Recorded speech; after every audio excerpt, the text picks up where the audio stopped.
Tiga. Assalamualaikum warahmatullahi wabarakatuh. Waalaikumsalam warahmatullahi wabarakatuh. Selamat siang rekan-rekan semua. Siang. Baiklah, pada siang hari ini kita akan melaksanakan kegiatan supaya kegiatan kita dapat berjalan dengan lancar. Marilah kita berdoa kepada Tuhan Yang Maha Esa menurut kepercayaan dan agama masing-masing. Pada rekan-rekan semua, silakan berdoa dimulai.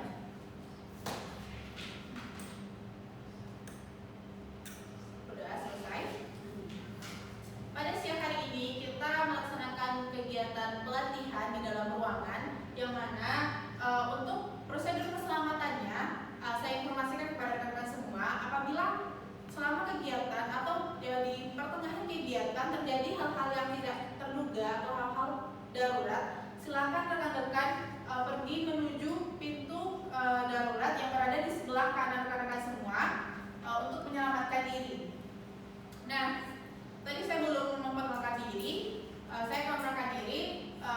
Nama saya Dara Bestari. Rekan-rekan semua boleh memanggil saya dengan Dara. Dan untuk berjalannya kegiatan ini dengan lancar, saya akan membagikan daftar hadir untuk teman-teman. Silahkan diisi dengan menggunakan huruf kapital dan jangan lupa untuk tanda tangannya. Dulu nggak apa-apa. Tidak apa-apa.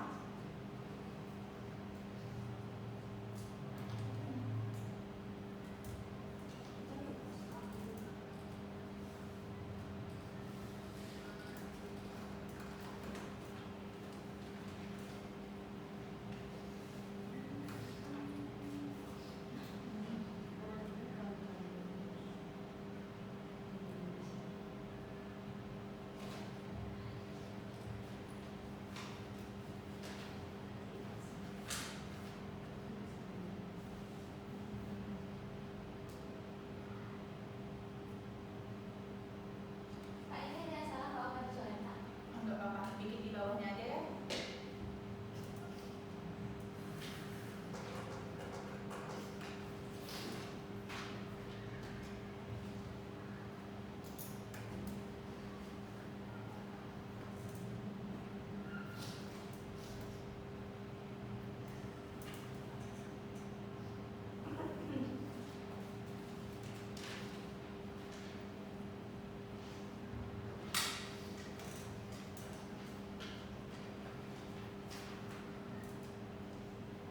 Boleh penawar nggak, Kak? Boleh.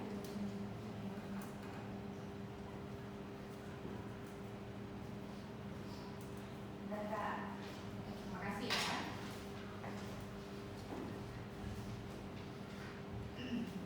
Oke, jadi pada siang ini kita ada bersama Kak Sulas, benar? Benar. Kak Zakia, Kak Hansa, Kak Dinda, dan Kak Puja ya? Oke.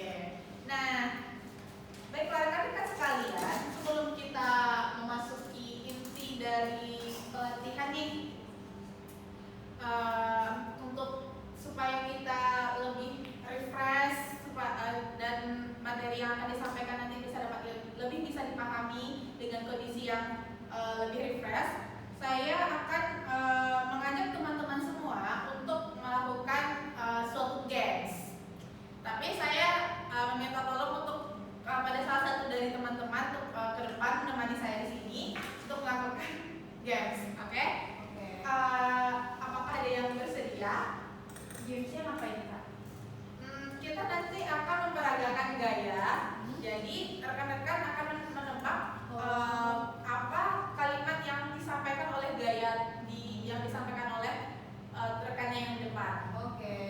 Saya boleh deh, Kak? Boleh? Oke. Satu saja. Iya, nanti boleh gantian kalau teman-teman berkenan.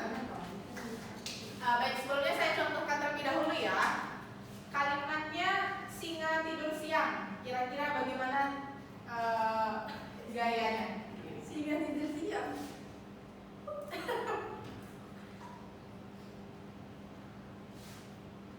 Singa tidur siang.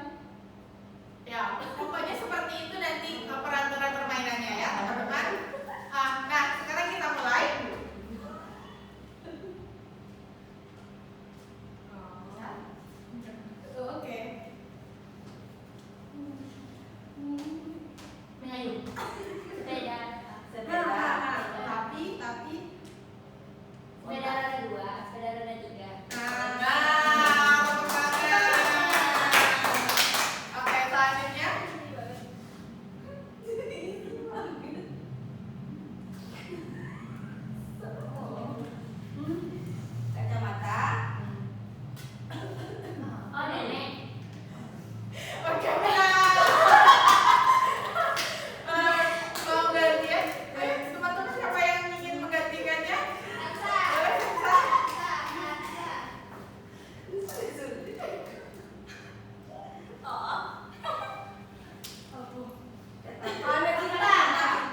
Adapun tujuan dari adanya pelatihan ini diadakan diharapkan supaya rekan-rekan sekalian dapat berkompeten dalam mengidentifikasikan risiko keselamatan pribadi, mengambil aksi yang tepat untuk menangani risiko pribadi, merespon tanda stres dengan tepat, menangani tanda stres akibat trauma dan PTSD, melakukan tindakan yang tepat untuk mencegah dan mengurangi bahaya stres, serta melakukan pengarahan mengenai semua penempatan orang yang dilakukan melalui sistem dukungan organisasi dan eksternal.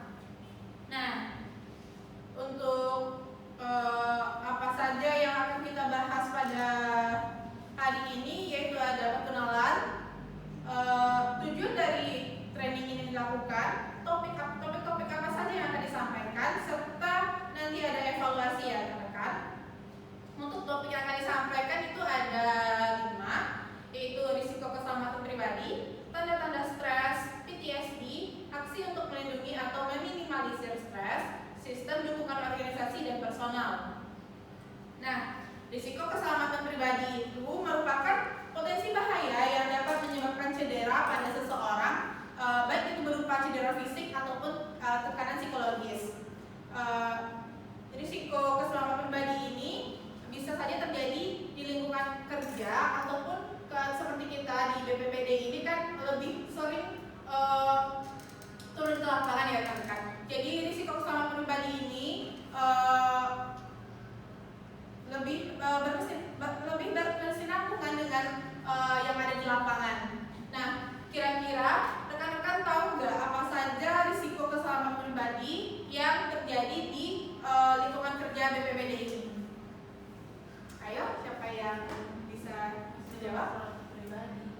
Apa saja yang mungkin menjadi risiko keselamatan pribadi di bidang BPPD ini? Misalnya di tempat kita tuh kan misalnya di lapangan, terus tempat bencana kan. Nah, risiko pribadinya itu kayak misalnya risiko fisiknya misalnya kitanya yang terjatuh atau kitanya terpeleset atau mungkin kitanya cedera lah karena lokasi atau medan tempat kita di lapangan itu berbahaya gitu. Oke, jadi risiko keselamatan pribadi menurut Sulasi itu yang dari segi fisiknya ya, yang saya sampaikan itu mengenai lingkungan yang ada di lapangan tempat terjadinya bencana gitu ya. Oke, selanjutnya ada yang silakan Kansa. Bencana alam susulan. Oh iya, bencana alam susulan yang mungkin aja terjadi pas kita sedang menanggulangi bencana di daerah itu ya. Benar. Oke, ada lagi yang ingin berpendapat? Oke, baik. Selanjutnya, adapun bentuk-bentuk dari risiko keselamatan pribadi yang disampaikan rekan-rekan semua itu benar. Nah, selanjutnya itu ada penyerangan, penculikan, penyanderaan, ranjau, bom, ataupun kecelakaan kendaraan. Penyerangan ini bisa saja terjadi ketika di dalam kondisi tempat bencana itu sudah berlarut-larut, seperti gimana belum selesainya penanggulangan itu, sehingga ada tekanan yang terjadi di dalam diri korban-korban yang tertimpa bencana, sehingga dia terdorong untuk melakukan penyerangan kepada rekan-rekan ataupun kepada korban-korban yang berada di sekitarnya.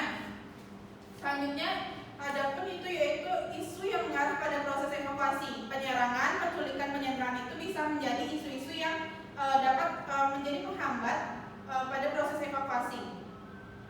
Nah,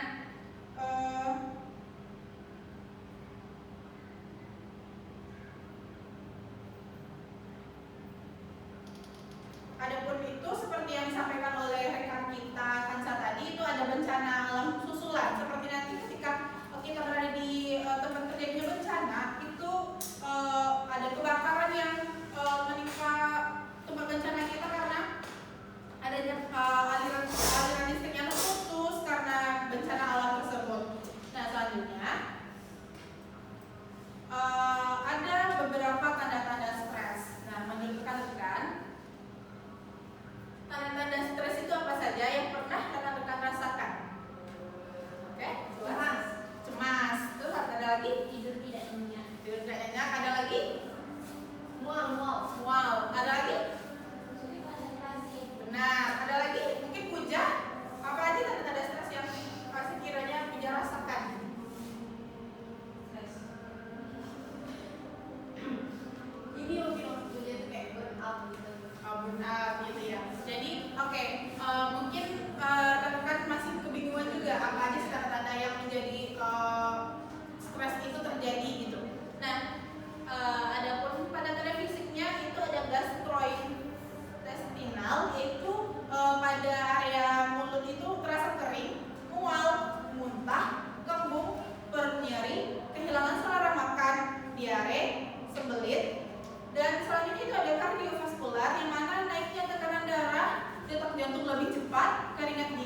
tangan dan kaki, serta berkeringat berlebih.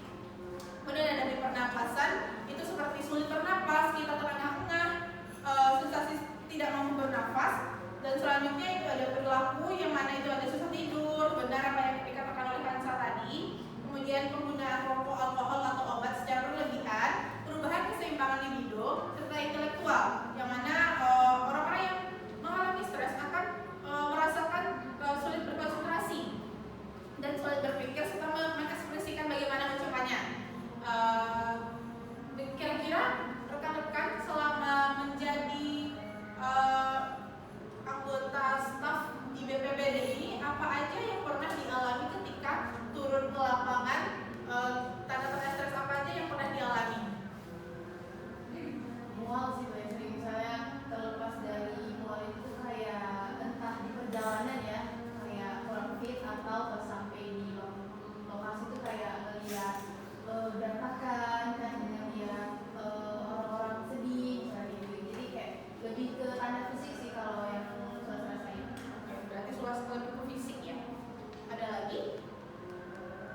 Oke, lanjut, kita lanjut ke ada pun tanda-tanda stres akut. Itu ada paranoid, depresi, hilangnya emosi, hiperaktif, humor yang berlebihan, buruknya pengelolaan amarah, suasana hati berganti-ganti, kesulitan mengingat, pengambilan risiko yang tidak wajar, tidak mampu melakukan tugas rutin. Selanjutnya itu ada traumatic stress. Traumatic stress ini adalah stres yang disebabkan oleh keadaan-keadaan atau kondisi-kondisi yang membuat trauma.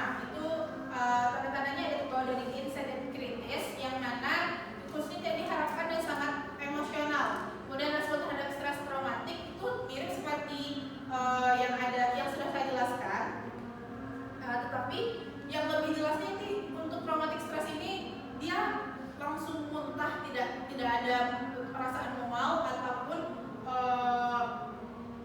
kayak sakit perut atau seperti itu lah. Jadi intinya dia tuh kayak ingin muntah, gitu.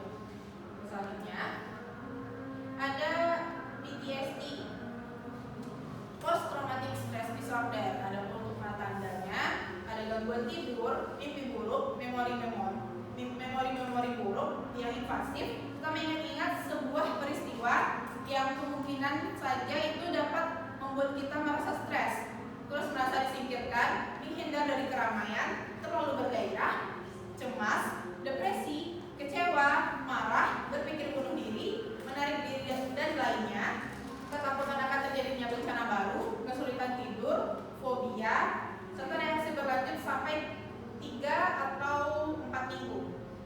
Nah, rekan-rekan, boleh nggak diceritain sedikit setelah turun dari tempat bencana itu apa yang rekan-rekan rasakan? Ada yang bisa menyampaikan? Apa yang rekan-rekan rasakan setelah turun dari tempat bencana? Kembali lagi seperti sudah selesai melakukan tugasnya untuk menanggulangi bencana.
terjadi dari dari periode waktu yang untuk waktu yang lama gitu. Terus yang mereka yang terkena stres ini tidak dapat berkata bahwa hanya dia yang mampu mengatasinya. Selanjutnya itu mengumpulkan informasi tentang kondisi lokal budaya sebelum kedatangan. Yang mana sebelum untuk menghindari stres yang terjadi ketika penanggulangan bencana, itu rekan-rekan bisa mencari tahu bagaimana kondisi lokal yang terjadi di daerah yang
Selanjutnya,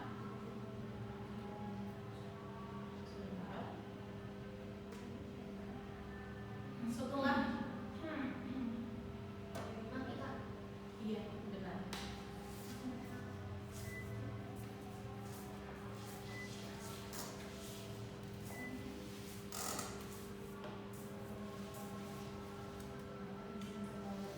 Oh iya, boleh silakan. Nah, untuk meluapkan ekspresi stres itu dapat dilakukan dengan berbagai cara. Salah satunya itu melakukan perbincangan kepada rekan-rekan sekalian, kepada rekan-rekannya, kepada temannya, kepada siapapun yang sekiranya membuat rekan-rekan merasa nyaman ketika bercerita. Kemudian melakukan konseling setelah menjalankan tugasnya di penanggulangan bencana. Itu rekan-rekan bisa melakukan konseling, apalagi untuk seperti Kak Zakiah ya, sudah 2 tahun ya. Itu masih terus teringat dan membuat takut untuk bertemu dengan hewan seperti anjing atau kucing ya. Nah itu Kak Zakiah bisa untuk menghubungi konselor ataupun bisa membawa diri Kak Zakiah ke orang yang memang berilmu gitu, orang yang memahami apa yang Kak Zakiah rasakan. Kemudian mencatat pada buku harian. Nah, rekan-rekan tahu journaling nggak? Tahu. Nah, seperti ini ya rekan-rekan. Wow, nah, misalnya seperti ini.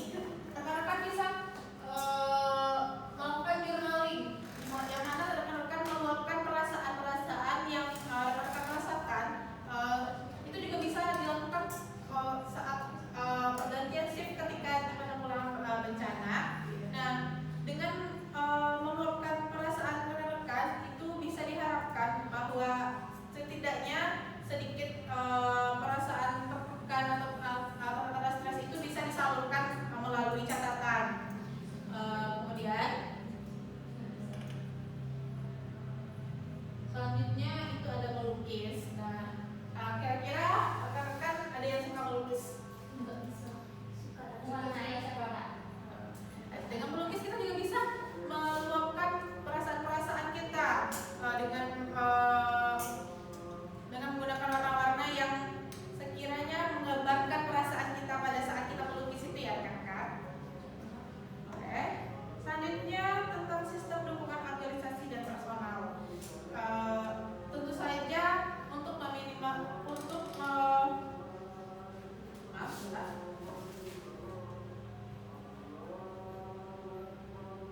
tentu saja untuk memperhatikan keselamatan pribadi kita di tempat kerja, apalagi di bidang kita ini BPBD, kita perlu mencari sistem dukungan organisasi dan personal, yang mana kita perlu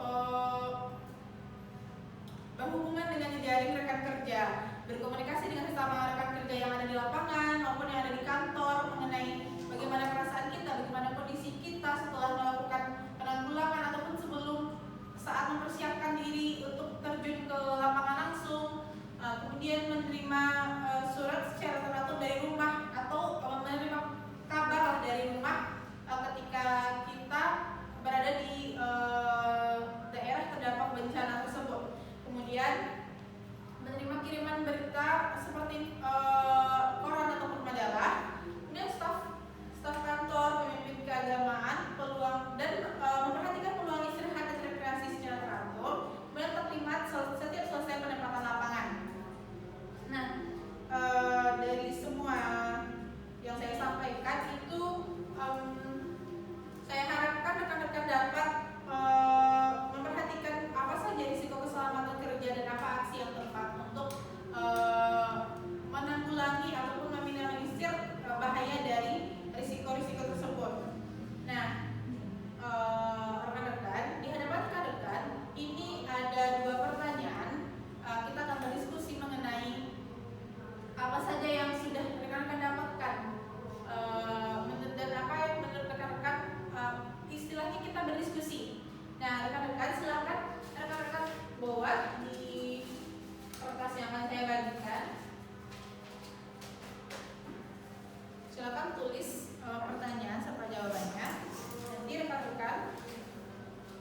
tidak